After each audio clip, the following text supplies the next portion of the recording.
자, 오늘 디모데후서 4장 9절부터 13절까지 말씀을 통해서 인생의 겨울에 우리 그리스도인들에게 필요한 것들에 대해서 살펴보고 은혜를 함께 나누었으면 좋겠습니다. 최근 우리나라가 굉장히 어려운 정치적 소용돌이 속에 그렇게 빠져 있다, 그렇게 말씀드릴 수 있을 것 같습니다.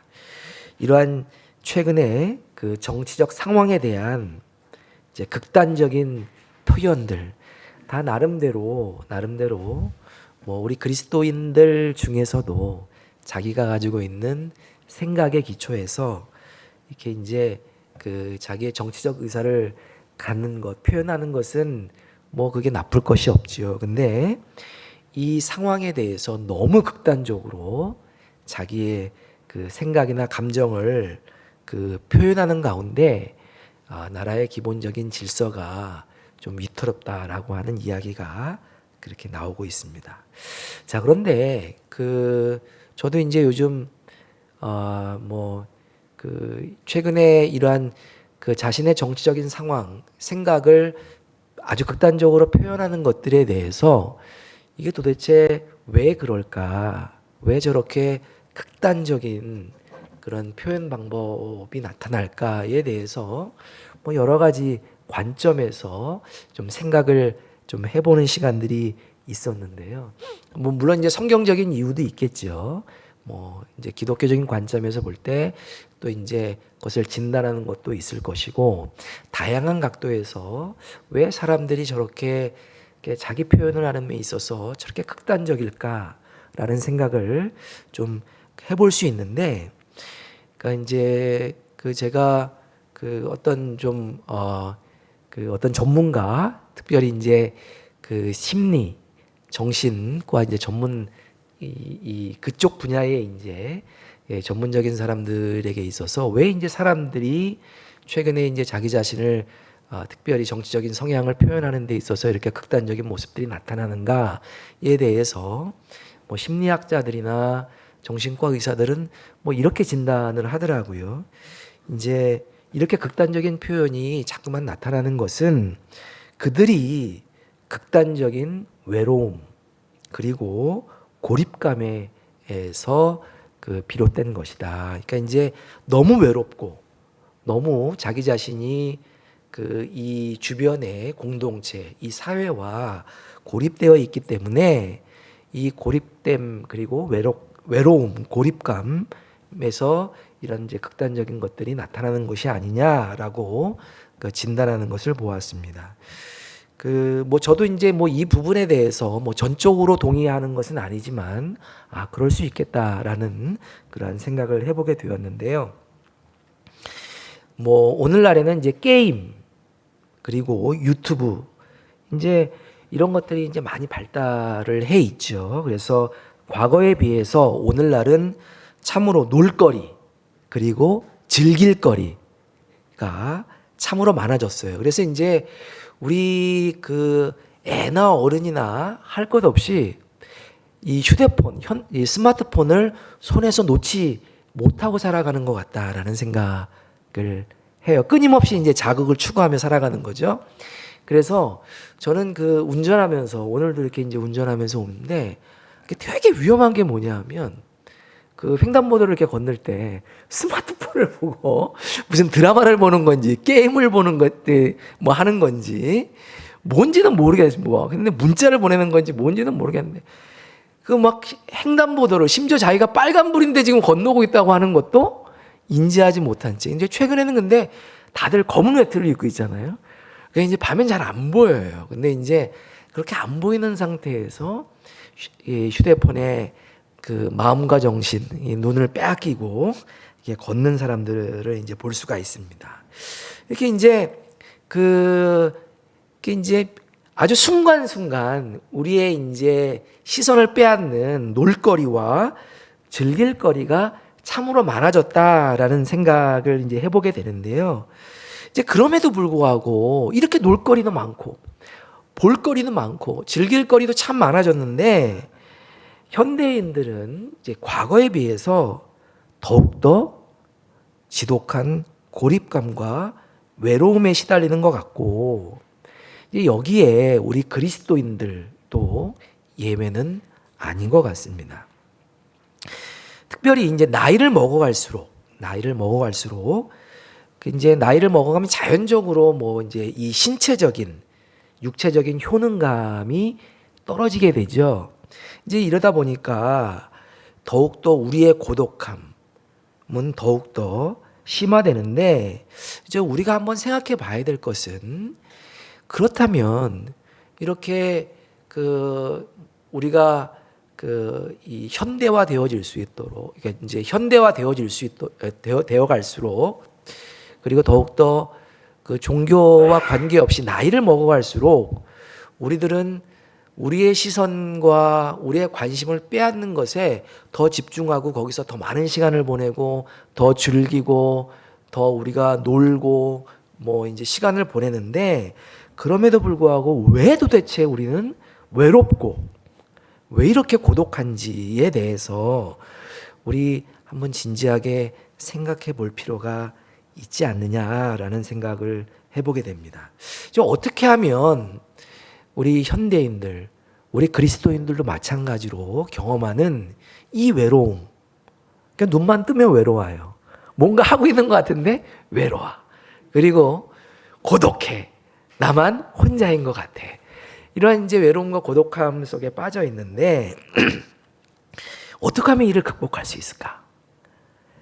기도하면 될까요? 어떻게 생각하세요? 기도 열심히 하면 우리가 고독해지지 않을까요? 물론 맞아요. 근데 우리가 뭐 365일 24시간 기도만 할 수는 없지 않습니까? 그래서 이제 이게 뭐 기도가 정답인 건 맞는데, 우리가 매일 또 이제 기도만 하면서 살 수는 없고, 이게 이제 따라서 이게 이제 뭐 모든 부분에 있어서 해결책이 된다라고 이제 이야기하기는 또한 좀 무리가 있지 않을까라는 생각을 해보게 됩니다. 그래서 저는 오늘 디모데후서를 조금 다 다른 관점에서 우리가 경험하고 있는 이런 문제들을 해결할 수 있는 실마리, 해답을 오늘 본문에서 찾을 수 있지 않을까라는 생각에서 본문을 묵상하다가 이 말씀을 함께 나누고자 합니다. 이제 오늘 이 디모데후서 4장 우리가 이제 말씀을 읽었는데, 이 9절부터 13절까지의 말씀 바로 앞부분을 보면 굉장히 이제 사실은 이건 이제 9절부터 13절까지는 우리가 많이 듣거나 주목하지 않는 그런 성경 구절임에도 불구하고 바로 앞부분의 이제 말씀은 굉장히 우리가 잘 알고 있는 유명한, 많이 말씀하고 또 묵상하는 그런 성경 말씀들이 있습니다. 뭐 예를 들면 이런 거죠. 나는 선한 싸움을 싸우고 나의 달려갈 길을 마치고 믿음을 지켰으니 이제 후로는 나를 위하여 의의 면류관이 예비되어 있다라고 하는 사도 바울의 고백이 나와 있는 장면을 볼 수가 있어요. 이제 이러한 말씀을 통해서 우리가 분명히 알 수 있는 부분은 뭐냐?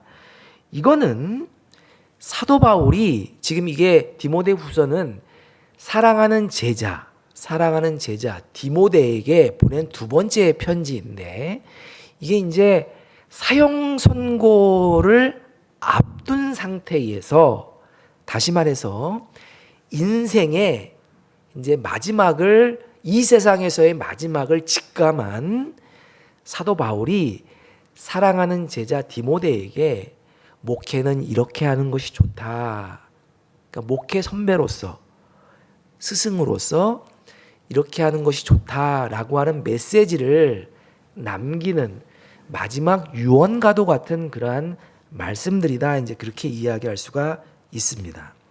그러니까 사형 선고를 앞둔 바울이 로마 감옥에서, 특별히 이제 조금 있으면 긴 겨울이 시작이 돼요. 근데 여러분, 우리가 일상을 살아가면서도 겨울은 준비하지 않으면 지내기가 쉽지가 않죠. 근데 로마 감옥에서 두 번째 투옥되어서 지금 이 긴 겨울을 보내야 해요. 그래서 사도 바울은 어찌 보면 이 인생의 마지막 시점, 특별히 혹독한 겨울을 감옥에서 준비하면서 쓴 서신이다, 쓴 유언과도 같은 말씀이다, 이제 그렇게 이야기할 수 있습니다.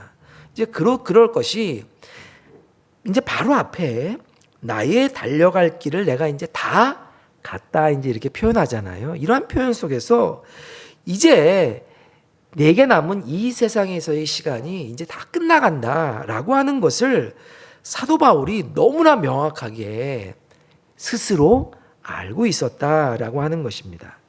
자, 그런데 우리가 사도 바울의 서신, 사도 바울의 말씀을 쭉 읽어보면 이 세상에 어떠한 환난, 고난, 여러 가지 참으로 견디기 힘든 여러 가지 어려움 속에서 또 경험하는 감정, 이런 것들에 대해서 마치 완전히 이제 뭐 달관한 것처럼, 나는 이제 곧 하나님을 만날 것이니 지금 오늘을 살아가는 나는 아무런 문제가 없다.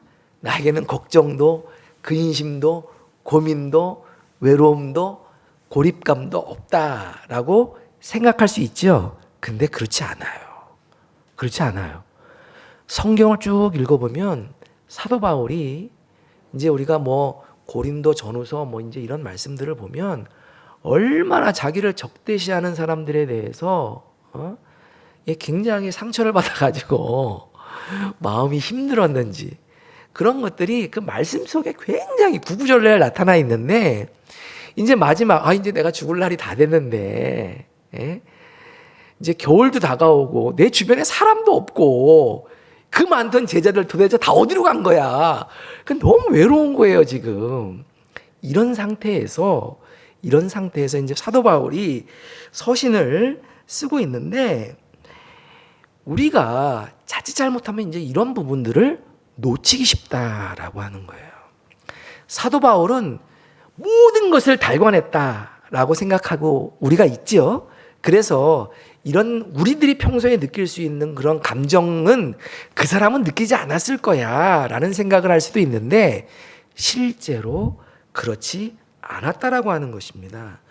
바울은 죽음을 앞둔 이 상황에서 굉장히 깊은 고독감, 그리고 외로움, 거기다가 매서운 추위로 인한 육신의 고통을 경험하고 있었다라고 하는 것을 알 수가 있다는 거예요.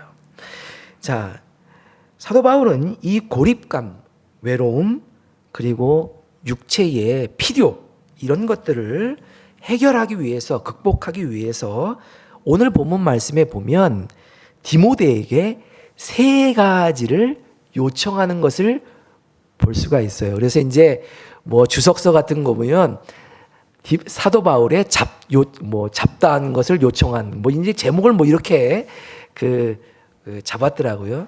그러니까 이제 우리가 잡다한 것, 뭐 별 볼 일 없는 것이라고 생각해서 그냥 넘어갈 수 있지만, 저는 이런 말씀을 보면 정말 좀 더 공감이 돼요. 은혜를 받고. 자, 그럼 사도 바울이 이 인생의 마지막 시점에 사랑하는 제자 디모데에게 무엇을 요청했는지 우리 다시 한번 좀 본문 말씀을 보도록 하겠습니다. 9절 말씀 한번 볼까요? 자, 시작. 너는 어서 속히 내게로 오라. 왜 내게로 오라 했나? 10절 말씀. 데마는 같이 읽죠. 데마는 이 세상을 사랑하여 나를 버리고 데살로니가로 갔고, 그레스게는 갈라디아로, 디도는 달마디아로 갔고, 다음 절. 누가만 나와 함께 있느니라. 자, 여기까지만 일단 보겠습니다. 첫 번째 보면 외로웠어요. 사람들이 다 자기 주변을 떠나 굉장히 외롭게 있었던 것 같아요.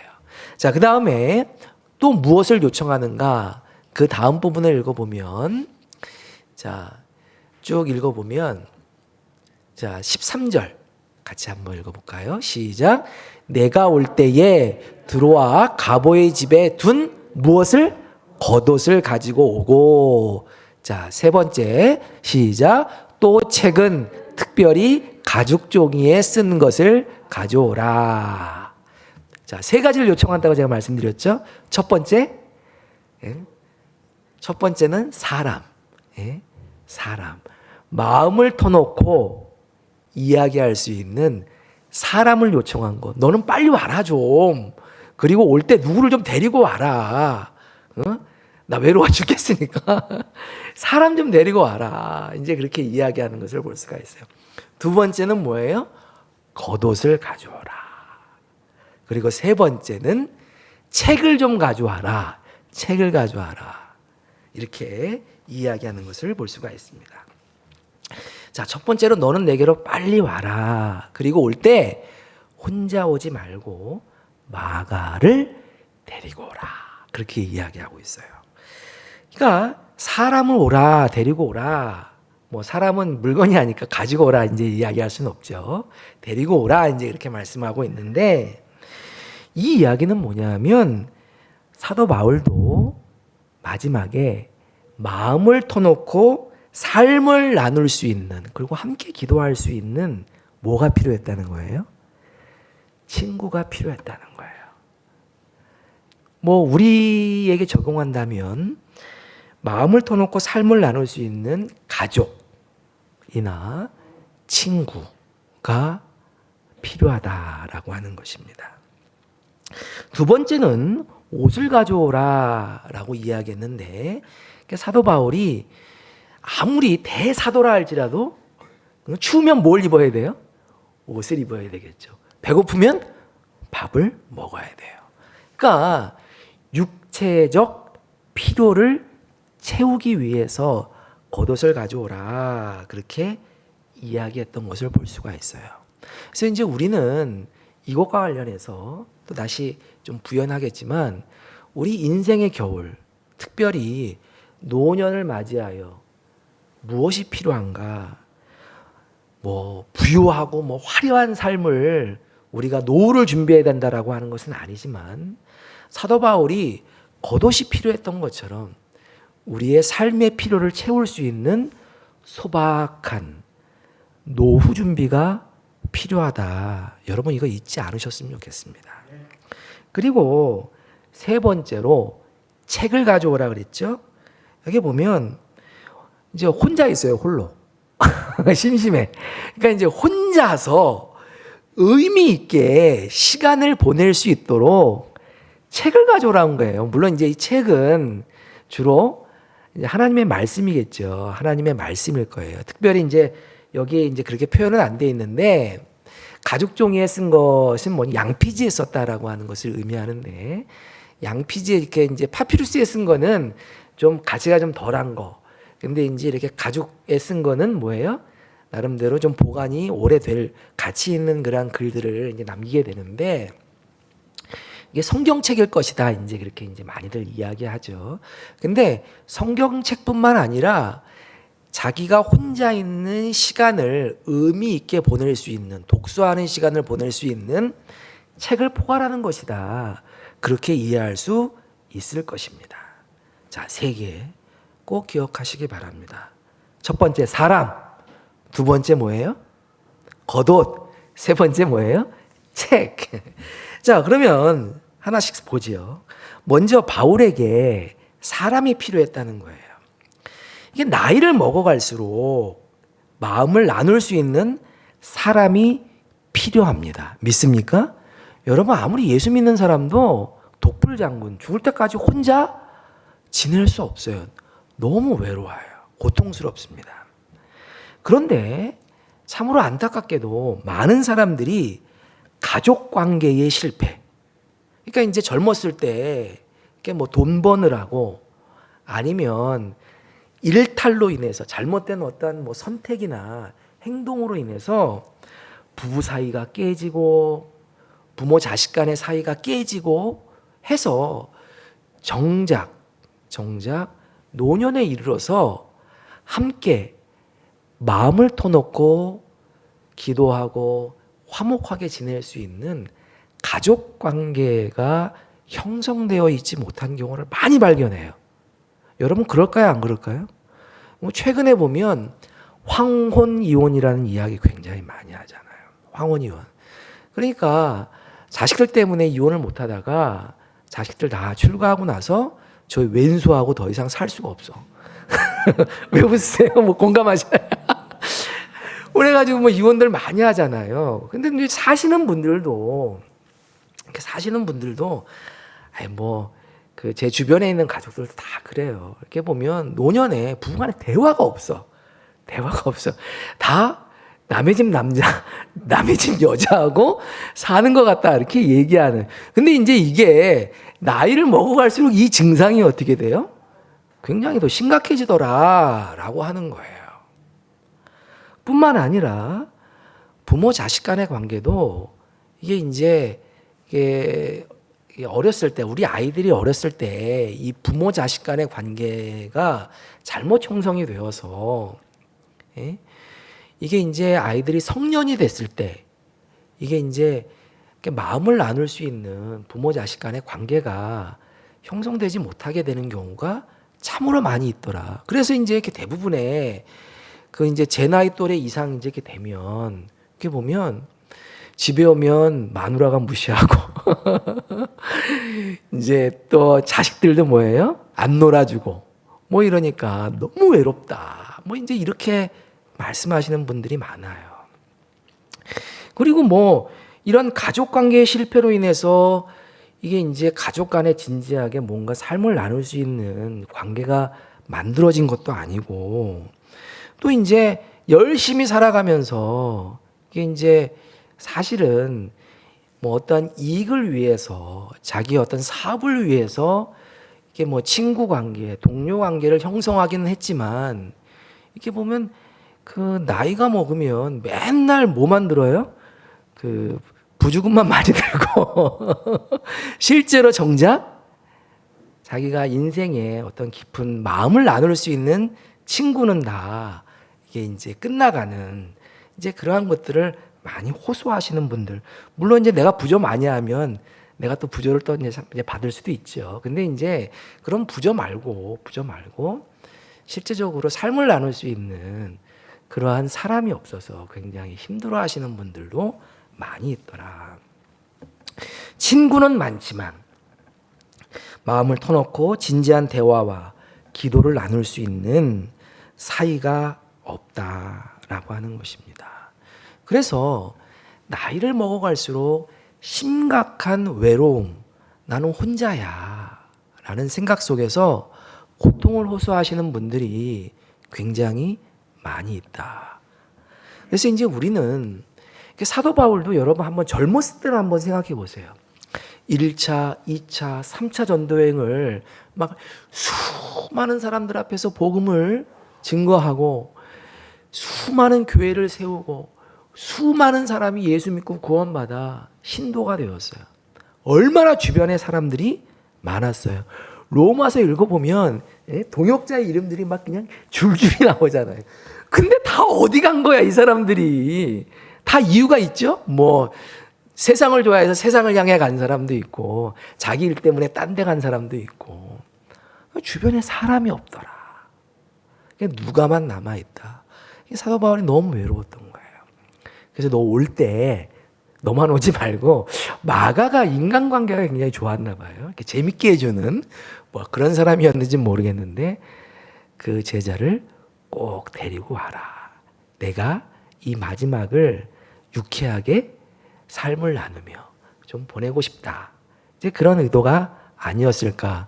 그도 그렇게 보면 요 바로 뒷부분에 보면 자기를 고소한 사람에 대해서 그 사람 조심하고 나 그 사람 진짜 이런 표현을 써도 적당하지. 나 걔 때문에 짜증나 죽겠어. 내 지금 이 마당에 그런 얘기들이 나와요. 이렇게 보면 넌 그 사람들 꼭 조심해야 돼. 예? 상대하지 마. 뭐 이제 그런 얘기도 나와요. 이게 이제 얼마나 심적으로 힘들었으면 뭐 이런 얘기를 할 수 있을까 이제 그런 생각을 해보게 되는데 우리 성도님들도 마음을 나눌 수 있는 가족 그리고 영적인 친구들이 꼭 있으시기를 주님의 이름으로 축원합니다. 두 번째, 겉옷이 필요하다. 대사도라 할지라도 추위를 피해갈 수는 없어요. 배고프면 먹어야 하고 추우면 입어야 합니다. 마찬가지로 우리들도 인생의 겨울이 찾아오면 그것을 그냥 기도한다고, 말씀 본다고 그게 해결될 수 있는 부분은 아니라고 하는 것이죠.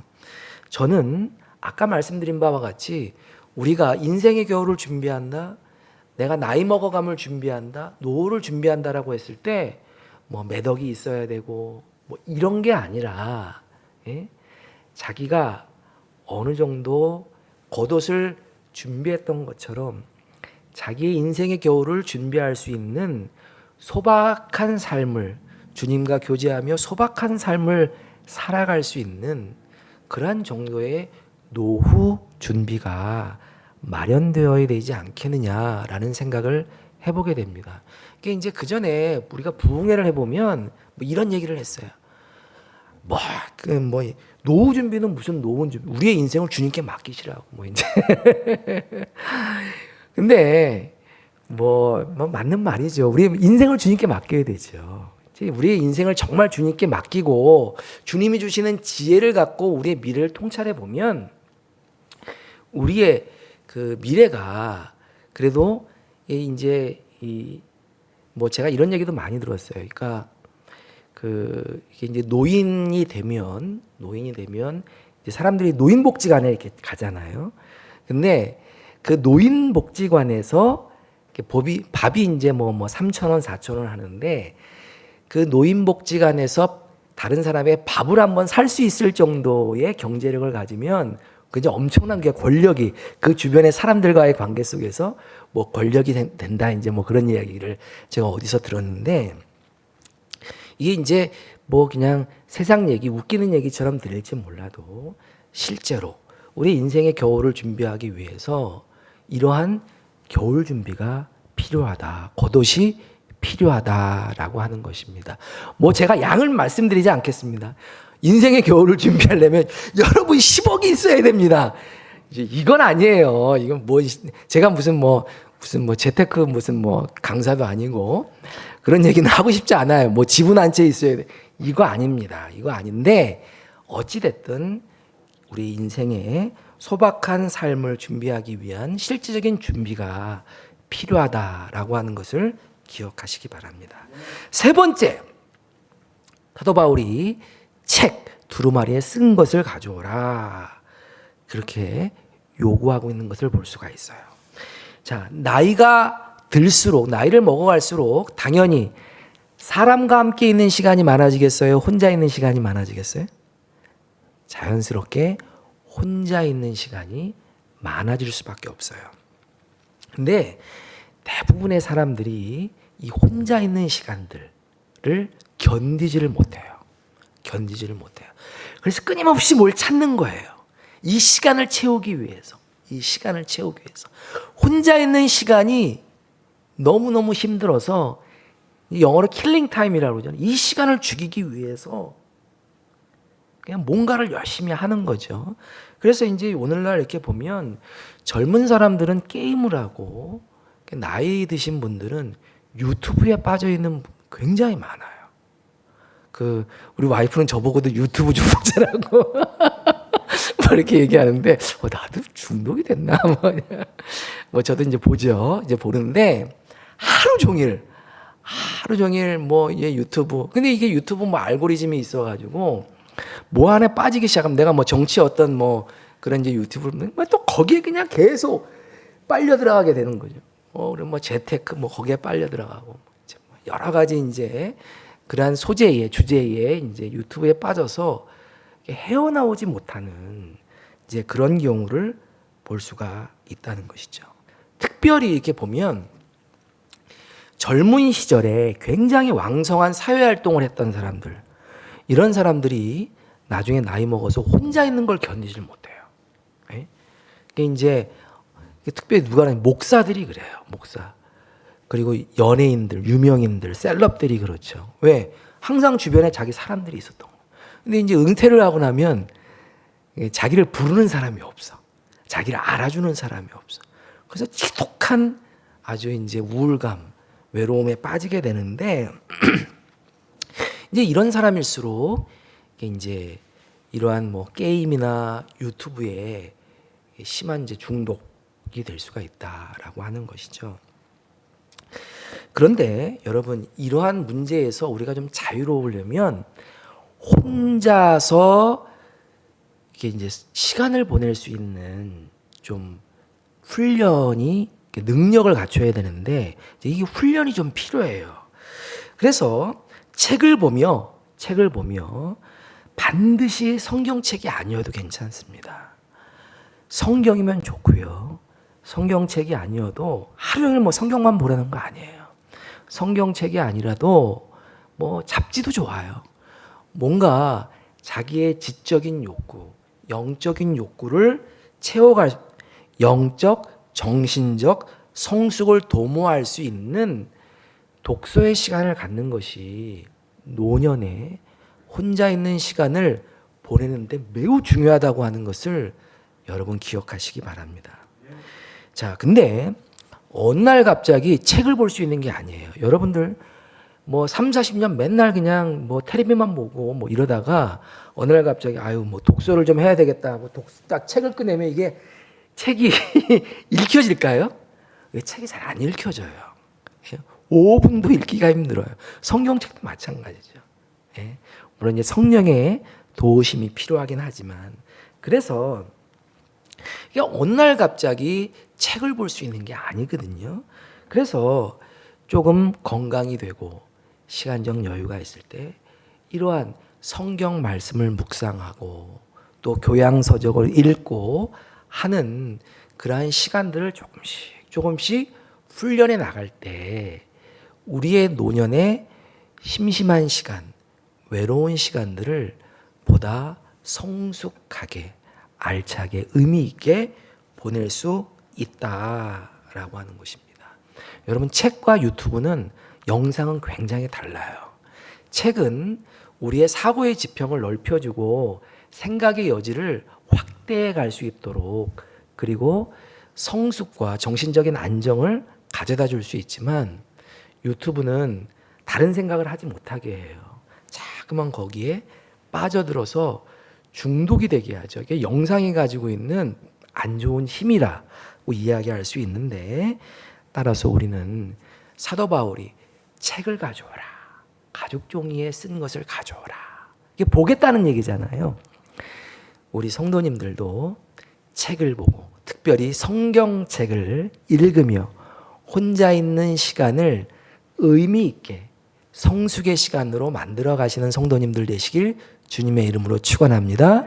자, 오늘 말씀을 다시 한번 정리하면 사도 바울은 인생의 겨울을 준비하면서 세 가지를 요구했죠. 마가를 데리고 오라.